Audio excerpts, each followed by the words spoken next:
Hello, good day, and welcome. And many apologies for all of you who've had to wait a little while. We had one or two slight technical issues. They've all been overcome. Delighted to be joined by Ian Williams, my old friend and comrade of many years. Ian is the president of the Foreign Press Association of New York, former president of the UN Correspondents Association, famously has, in his long, illustrious career in journalism, had more columns than the Parthenon, has been a staunch supporter and critic of the United Nations over these past 20, 30 years. He's in New York. He's also taken us a long interest in the Middle East and Israel and Palestine in particular. He's a columnist for the Washington Report on Middle East Affairs, amongst many others. And it's great to have you here, Ian. Thank you very, very much for joining us. I hope all is well. I mean, I thought we've actually been at a separate event today where we've been discussing Ukraine, the Russian invasion and partial occupation of that country. And we've also been talking about the desire, the need for a greater degree of consistency. If anything good is to emerge from this terrible invasion of Ukraine, and also the continuing occupation of a number of countries around the world, including Western Sahara, including Palestine. We can discuss all of this.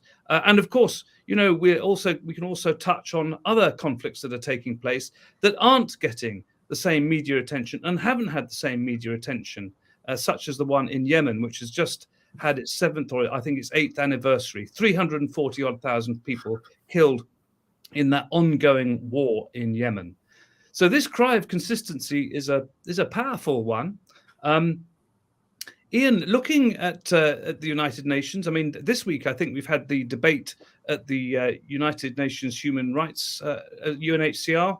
I beg your pardon, United Nations Human Rights Committee. We've had a statement from Michelle Bachelet talking about war crimes being possibly committed by the Russians in Ukraine. We've also had, you know, attempts there and elsewhere to try and stop investigating potential war crimes that have taken place in the occupied territories. And I think today, I mean, correct me if I'm wrong, but I think there's actually been a vote with the UK and Ukraine actually abstaining on action. I mean, I'd like to bring it up. The specific vote was to see. I beg your pardon, I can't find it. But anyway, there has been today a major development there. But Ian, if you can still see me, it's for temporarily. I've just lost the video. What I can see you. You can hear me. I can see clearly now. Oh, good. Ian, tell us, if you will, you know, something about this kind of lack of consistency when it comes to Ukraine, when it comes to the Palestinian territories, when it comes to Western Sahara, and what is needed. Well, I think it's an analogy that we used earlier in connection with Ukraine, but it's like the frog in the pan as the water warms up. And they don't notice it's too late when its skin starts searing off. You know, if you plunge the frog into the hot water, it tends to notice right away and jump. And this is, to some extent, been what happened in the Middle East. The occupation, the original war in 1967 had consequences, and the Israeli occupied, and it was all, I wouldn't say hunky-dory, but it's the way things are supposed to be in war. You know, there was an occupation, there were international observers, and then the Israelis have gradually turned up the heat over the years. And of course, the Palestinians have noticed that their skin's falling off with the heat, but the rest of the world hasn't, because the rest of the world has gone along with it incrementally. I mean, the Israelis have taken a very long view, and they've also taken the view that if they pretend to do something or say they're going to do something, then no one's going to notice if they don't actually do it, or they sort of veer it the other way. So they didn't move in and shift everyone else up Boehner point immediately. But this whole case of legal warfare, where people are dispossessed and the water's switched off and their transport is impeded, it's not as dramatic as running a column of 40-kilometer long column of tanks through the middle of Ukraine. So, it isn't just Western partiality in here. There is a clear, visible difference in how things have gone. And I have to say that, the Ukrainians surprised everyone with their resistance. Maybe if the Palestinians had been armed in 1967 and their governments had trusted them, then there might well have been a different ending. There are lots of different endings. But the real fact is that the Israelis have lied through their teeth for years, and the West has chosen to believe them because the alternative, doing something about it, was too much. And we've discussed the reason for that in these. There's domestic lobbies, there's geopolitical things. And, I was in the beginning, I don't want to sound like I am old, but I don't want to go to the old bits. I remember when all of our great left-wing heroes in the Labour Party, for example, were in Labour Friends of Israel, because they all were taken in by the Zionist socialist idea. The pro-Arabs were the conservatives, because they had all sort of, Lawrence of Arabia and the Sheikh, really good friend of mine, the king, he's a good chap, and the oil. So, the support for Palestinians in progressive Europe was fairly minimal. And unfortunately, that's actually still there. There's a huge bedrock reservoir of sympathy for Israel and Zionism, Zionist socialism in people across Europe and many of the third world, because it's the way we've been brought up. And we've seen how one of the things we've seen about Ukraine is just how tenacious these historical myths are.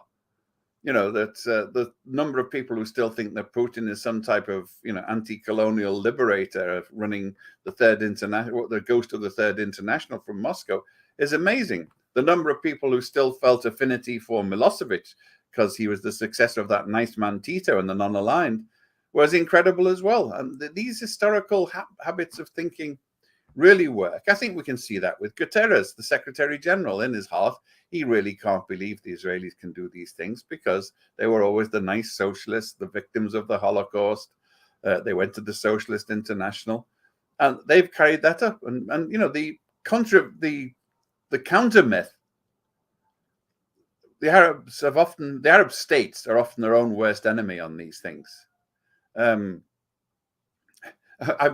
discussed this with Dennis Healey, who was, as you know, almost the British Prime Minister, and was he Deputy Prime Minister? He was briefly under Neil Kinnock. Yeah.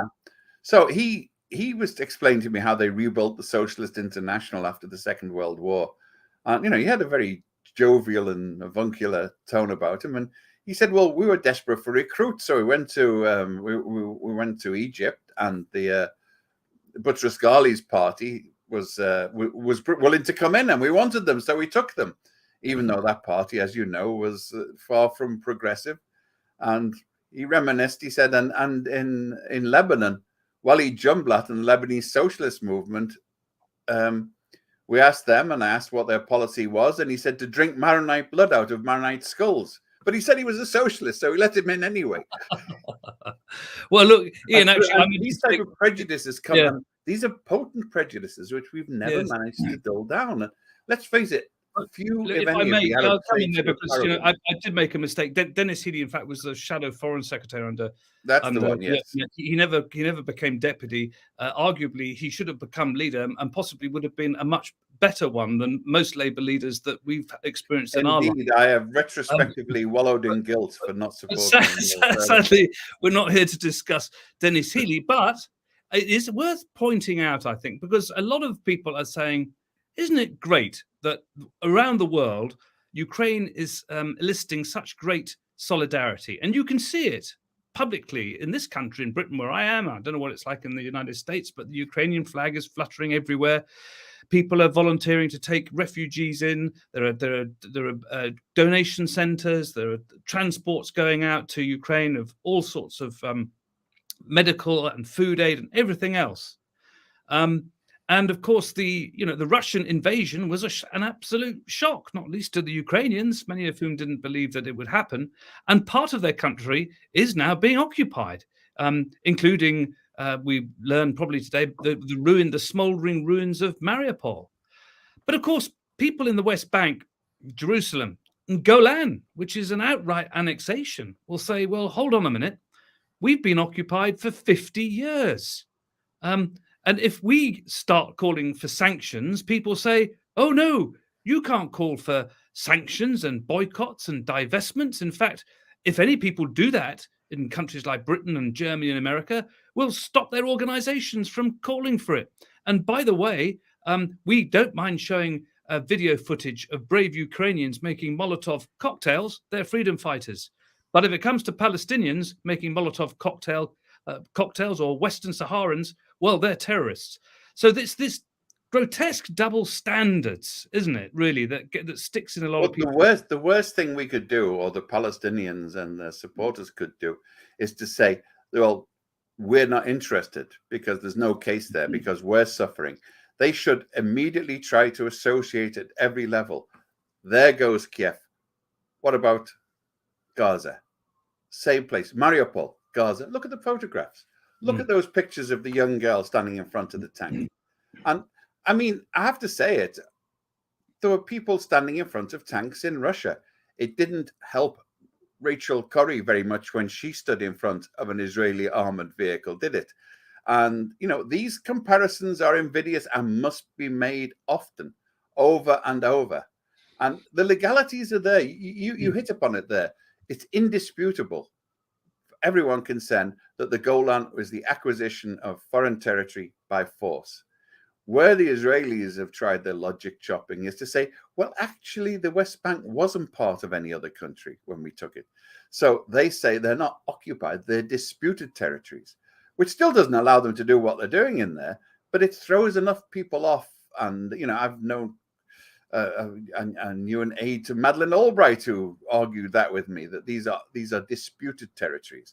So the only dispute is with the reality, the Palestinian territories that Israel is occupying. And you've got to emphasize and re-emphasize that. But the other point is what we're talking about with Hitler. He was asked, his big example was, look what happened to the Armenians. Who cares? If you do it long enough and you get away with it, who cares? Most people have an infinite tolerance for the sufferings of others over a long period. And that's what's been happening with the Palestinians. The stuff doesn't get into the media. And let's face it, who puts it? I mean, you know, you look at the Arab regimes who are representing the Palestinians. You know, when the Syrians or the Iraqis get up in the United Nations and denounce Israel, you immediately begin to take it with a pinch of salt. Who are these people? They might be right on this particular issue, but they're wrong on almost everything else. And the Palestinians internationally have been singularly unfortunate in the spokesmen that have been foisted on them. Once in a while, you get the Nelson Mandelas and the others who are, you know, are principled and forthright and across the board. But even then, it's subtle. I was here when Mandela came to New York the first time after being released. And I thought, this is going to be interesting. Here we are in sort of the center of the Israel lobby in New York. And how are they going to react to this prominent, noisy spokesperson for the Palestinians? Not to mention Colonel Gaddafi at the time. So he got up and he said it. And you know what? Nothing happened because they carefully decided Mandela is a saint. If we attack Mandela, it's bad for us. So we'll just shut up about it and hope no one notices that he is saying what happened about the Palestinians is the same as the South Africans. It's that type of mixture of, you know, now you see it, now you don't, which they've been playing very cleverly. And once again, the Palestinians have had some incredibly inept spokespeople over the years.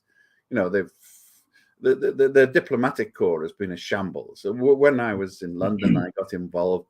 The Palestinian ambassador didn't speak English, which is a bit of an oversight for a city like London. And when they did try to get somebody, when people tried to get an English speaker there, they said, "Oh no, can't have her. She's seeing a foreigner." I mean, it's semi-feudal, pretty awful stuff. Little imagination. The Palestinians have been good in their choice of friends. The people who've supported them are often very articulate and put the case much better than the governments. But Such as your good self, Ian, and coming in on the back of that. I mean, it's interesting what you're saying about double standards, and also the memory lapses that seem to take place, the self-censorship that happens. We've seen in recent weeks the report from Amnesty International telling Palestinians what they already knew, that essentially they were laboring under a system of apartheid, not dissimilar to that experienced in South Africa. The Harvard Law School has even joined in too. I think it must be day 30 or something without the New York Times managing to report the Amnesty International report, despite it did last week. I'm sorry. Oh, lovely. Okay. In a footnote covered by about 6 pages of. There we are. we have and this is another dispiriting issue, I suppose, is the liberal media, which in different times was highly supportive, vociferous, active on the Palestinian front, but as taken this. Never been that vociferous. It's never been that vociferous. They've always with the Guardian here in Britain, for instance, there were, recognised columnists who wrote quite freely.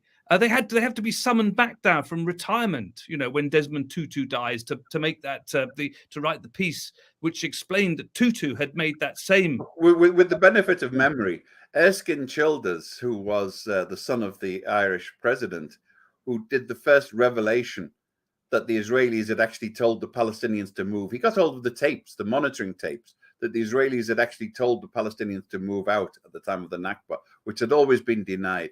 He was almost banned from the United Nations. He was allowed in the United Nations on condition he never have a vociferous public place in it. He was writing for The Spectator, and that stopped immediately afterwards. It's the same. I remember the first article I did on Palestine and going there was on the alternative vision of Palestine, and it took weeks of negotiations to get it in. Yeah. And the editor, we smuggled it in through the travel section. I think it was Yuri Davis was trying to get a Palestinian tourism sector going, and the editor he read it and he called me. He said, I ran it past some friends of mine. I said, yes. He said, is it all true? I said, look, I've sourced everything. He said, well, I ran it past some friends of mine, and they're very pro-Israeli, and they said, I said, well, is it true? And he said, they told me, it's terrible, it's awful, but it's true. Well, and Ian, but we got a complete letter writing campaign.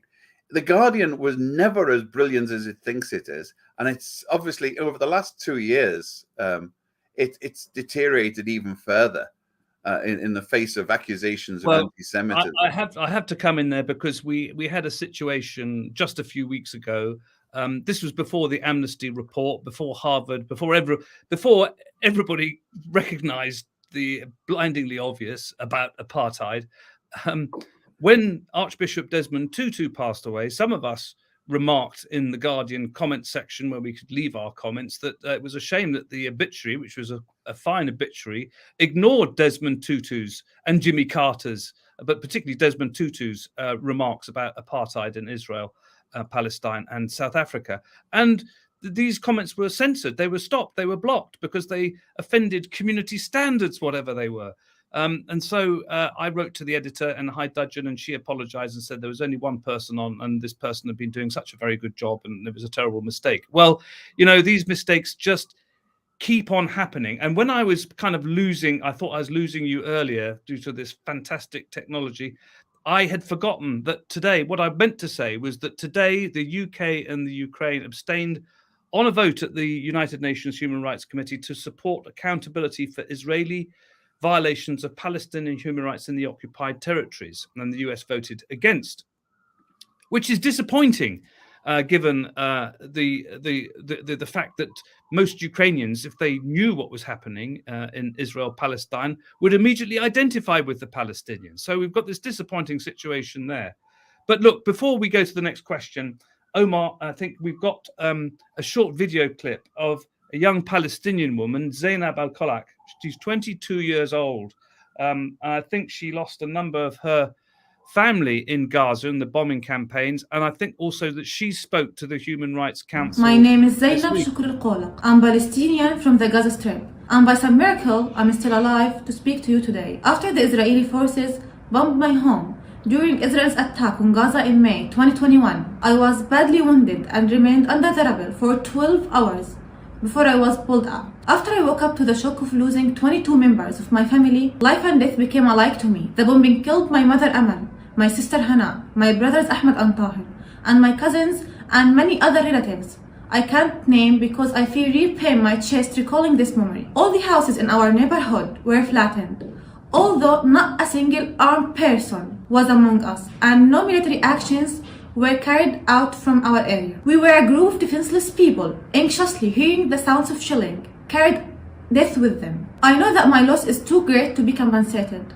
but my mother, my sister, my brothers, my family will rest in peace only when the perpetrators are held accountable. Mr. President, I want to know what progress has been achieved by the Commission of Inquiry that you formed after the Israeli attack. Was it able to identify those responsible for wiping off my family? Will real actions be taken to prevent similar tragedies? I'm now 22 and I've lost 22 people. Will I lose more when my next birthday comes before the international community take tangible steps to bring me justice? Well, that was a very powerful presentation there from Zainab in front of the Human Rights Committee. Do you think they'll be taking much notice, Ian? It depends on the rest of us whether we keep it going. I mean, they have a war of attrition going on. You and I know many officials at the UN who've tried very hard to get the issues forward, and successive human rights commissioners have been sidelined or dismissed because they've been too vociferous on the issue, from Mary Robinson onwards. And this was even with the good guys, with Kofi Annan, who sort of half sympathized, but he had that basic instinctive pro-Israel, pro-Zionist point of view, even though he was a humanitarian at heart. So lots of people, I think you have a guest coming up soon who was one of the victims. They get sidelined, and all the time it's because the United States comes in. Now, funnily enough, it's where I'm almost nostalgic from Margaret Thatcher. When Margaret Thatcher was Prime Minister and the Americans said, "You must support Israel," she said no.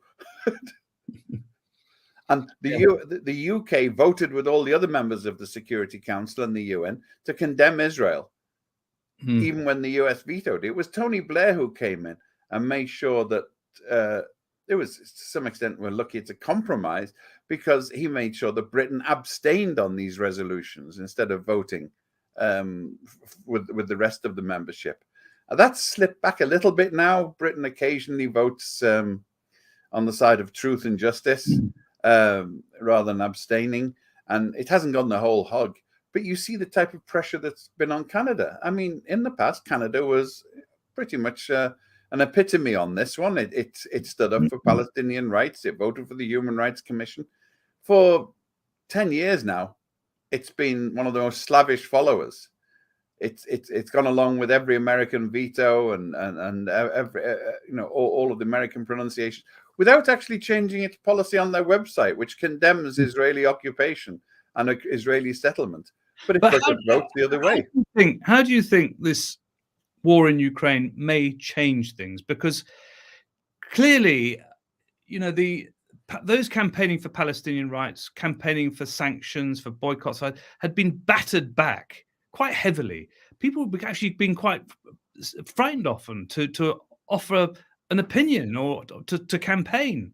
But do you think people might be emboldened because, they can see that, people do resist occupations? It's not a new thing, by the way. I mean, the Americans had this in Vietnam. But don't be battered is all we can say. People have to keep coming back, but it's a tremendous personal cost. You and I know many people in the British Labour Party who've been expelled for expressing these views, ipso facto, on anti-Semitism, and this has got to be combated right across the board. And there are times when you have to say, stop. When I first came to America 30 years ago now, it was much easier to be pro-Palestinian Britain than it was in America, because here Palestinians? Who are they? You mean Arabs? They didn't know anything about it. But it's actually gone the other way now. It's more respectable because of the First Amendment here to speak up on behalf of the Palestinians than it is in Britain. You don't get expelled automatically from the Democratic Party because you say the Palestinians might have a point when they're getting shot and bombed. But I see the thing coming up now about Jim wants to know what will it take to see that to get Israel practicing the crime of apartheid against the Palestinians taken seriously at the UN and ICC. And this is a cunning one, really, because the apartheid is it was like genocide, whatever you call it. I mean, let's face it, killing lots of people is wrong, whether you call it genocide or not. And I think a lot of time was wasted on deciding whether something was genocide or wasn't genocide. Mass murder is bad enough. And the same with apartheid. The discrimination and violations of the Geneva Conventions are bad enough in their own right. The point about apartheid is it has particular legal connotations, as does genocide. With the United Nations system, it creates obligations under international law for governments to do something about it. And that's really why it's worthwhile doing the logic chopping and saying, no, this is apartheid. And it's why the Israelis have some very acute lawyers internationally. They know about these things and they fight them because they fight a rearguard action. They are like trial lawyers in the United States, dedicated to proving their rich clients innocent, regardless of, okay, you've seen, yes, we saw him with his fingers up the chest of the victim, but it wasn't what it looked like, really. We have other evidence to take into account. And it's that type of dogged persistence by their lawyers and their advocates in public relations which goes, and the fact that those of us who do speak up about it tend to get whacked, and they won't allow, generally speaking, Arabs will be immediately discounted if they try to speak about this. So it's okay for Alan Dershowitz to speak. No one suspects that he might possibly be in any way biased. But if Edward Said speaks up, distinguished professor at Columbia, he's an Arab. It's biased. Bias is the word they always come up with. And I am biased. I'm biased against violations of human rights. I'm biased against inhumanity, and I make no apologies for that. This is, of course, the difficulty for many Palestinians who look in, and also for other peoples around the world. I mean, they look at the UN institutions and they say, well, great, fantastic. We have the Charter, we have the Geneva Conventions, we have the International Criminal Court. But it's always victor's justice, really, because at the end of the day, do you ever see any accused of war crimes from the West paraded in front of the judges at The Hague? Well, no, you don't. You tend to see, former dictators from Africa or, from former Yugoslavia or what have you. And also, when it comes to the International Criminal Court, we've got a lot of people, including Messrs. Blair and Bush, calling for action against Putin. Putin, war crimes. Yes, it seems highly likely that Putin could be arraigned for war crimes if Russia was a signatory to the International Criminal Court. And there was actually a crime of war crimes. Of course, the United States isn't either. So you look at all of this and people say, well, the institutions are there, but as ever, certain countries buy into them or don't, depending on how it suits them. At the risk of getting accused of anti-Semitism, there is no doubt whatsoever that the US defense of Israel at all costs over the last 30 years has led to a profound deterioration of international human rights mechanisms. The fact that any time action is taken, the US springs up, regardless of the facts, to defend Israel, means that everybody else in the world say, so if not Israel, then why them? If you're going to get, if you don't get Netanyahu, why are you getting Milosevic? It has allowed every crook, genocidal maniac and kleptomaniac in the world to get a get out of jail free card or get out of jail cheap card, because if Israel can do it, so can we. And there's the US, as you say, it denounced Putin said he's a war criminal, but Joe Biden still maintains Trump's sanctions against the International Criminal Court justices. They're not allowed in America. And why is that? Israel.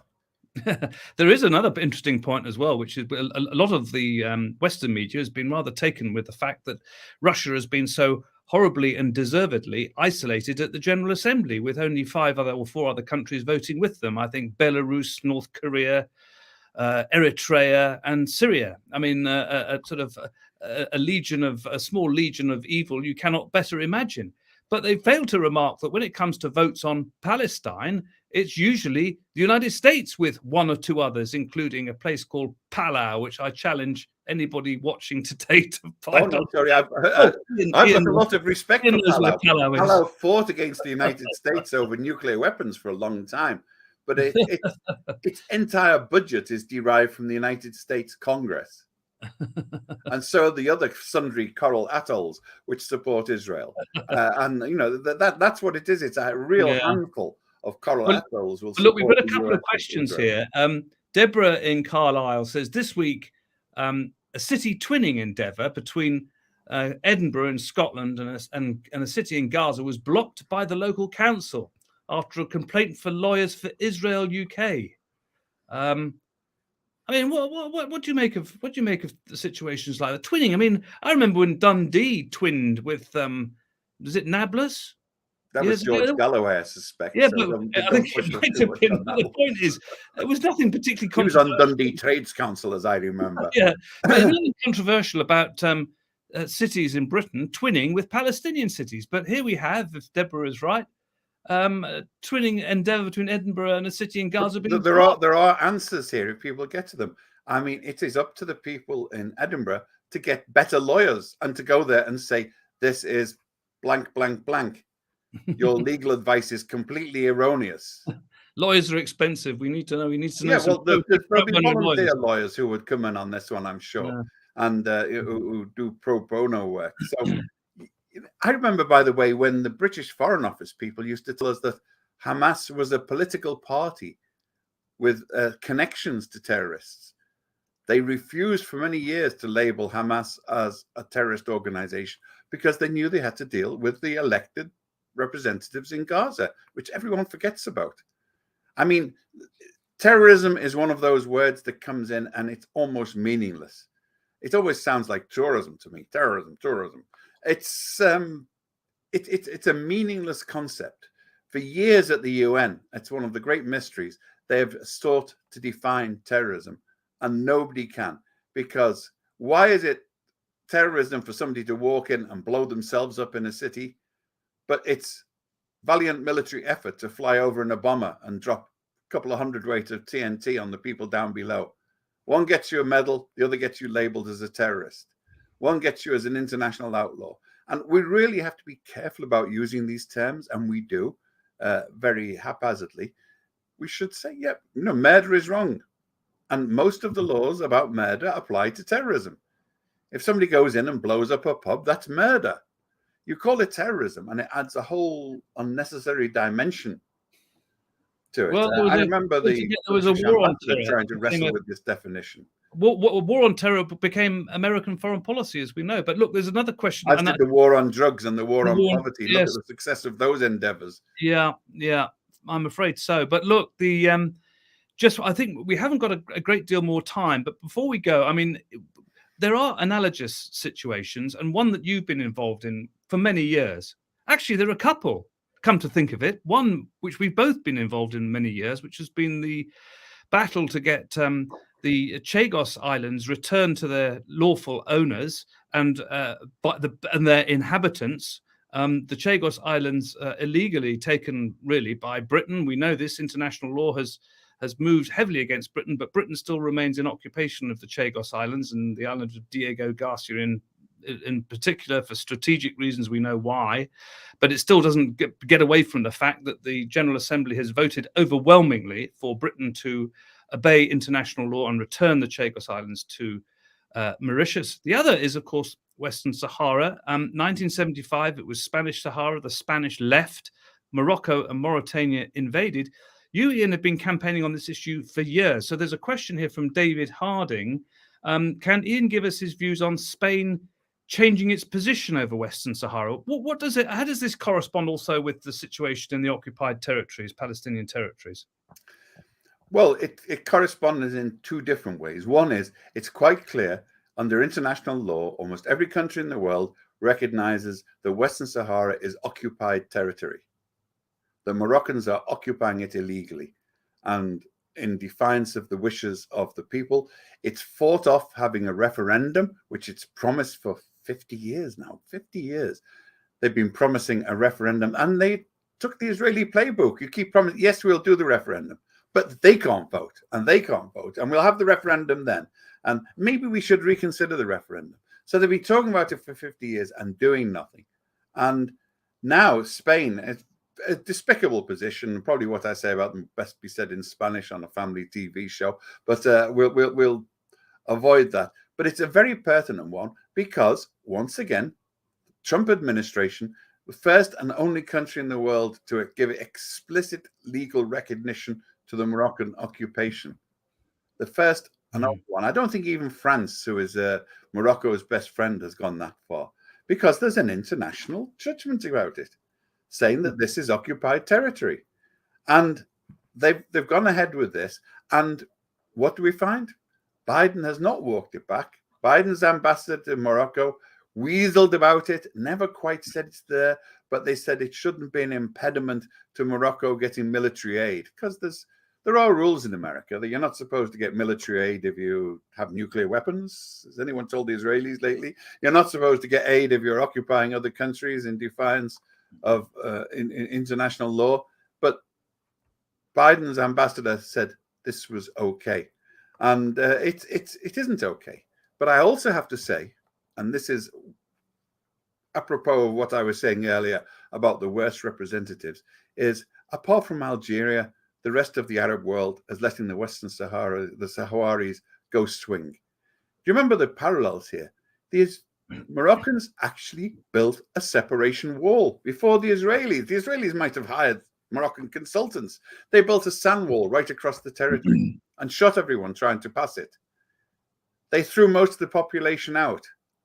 They marginalized them. The ones who are left behind the wall, they've terrorized. So, I mean, this is the other wall on the other occupation, and Arabs and Arab supporters in general have been shamefully silent about it. Once again, it's the theme of this show is consistency. We should be denouncing that. And yes, there's the King of Morocco. He is, I believe, he was chairman of the League of Arab States Committee on Jerusalem. This is the guy who's practically in Israeli's bed all the time, and he's chair of the Arab League.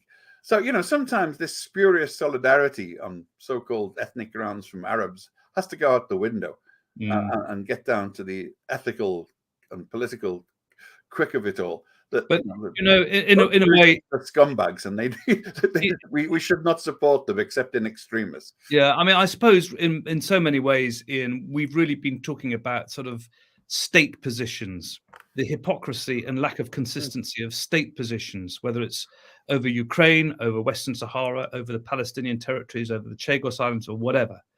But what actually binds everybody, which can bind all of us together as citizens, is a belief that none of these things are acceptable wherever they happen. And therefore, it should, as you've been saying all the way through, embolden us. And if anything, the appalling nature of this Russian invasion and partial occupation of Ukraine is wakening people up to the horrors of war and conflict, but also what it means if you are under occupation. And for people in Palestine, particularly since in the West Bank, East Jerusalem, and Golan and Gaza, who have been under occupation now for well over 50 years, it's a salutary. It must be a salutary sight for them to see what's going on, and hoping to see that solidarity that we're seeing over Ukraine repeated globally. Well, look, Ian, we should be calling for sanctions, not BDS. BDS is the mealy-mouthed way out. We should be calling for government sanctions against Israel until it abides by the international law and the decision which it has claimed. that it will do. So sanctions is the way to go. That's how it worked with South Africa. We worked out through popular onto sanctions. Absolutely. Sanctions right now against Russia, big time.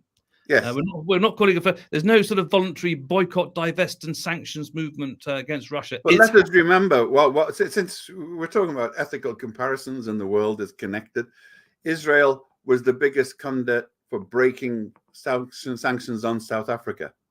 The fuel went in, paid for through Israel. The diamonds came out through Israel.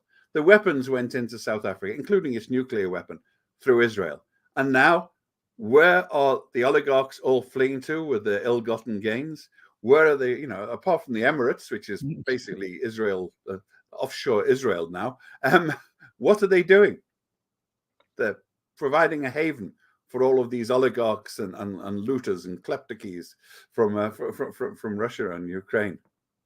Well, on that less than cheery thought, we sadly have to call an end to today's fantastic interview with our great friend Ian Williams, president of the Foreign Press Association of New York City, and so much more. Ian, thank you very much, and we'll look forward to seeing and hearing from you very, very soon. Thank you so much, and thank you all for watching and for your questions tonight. Thank you.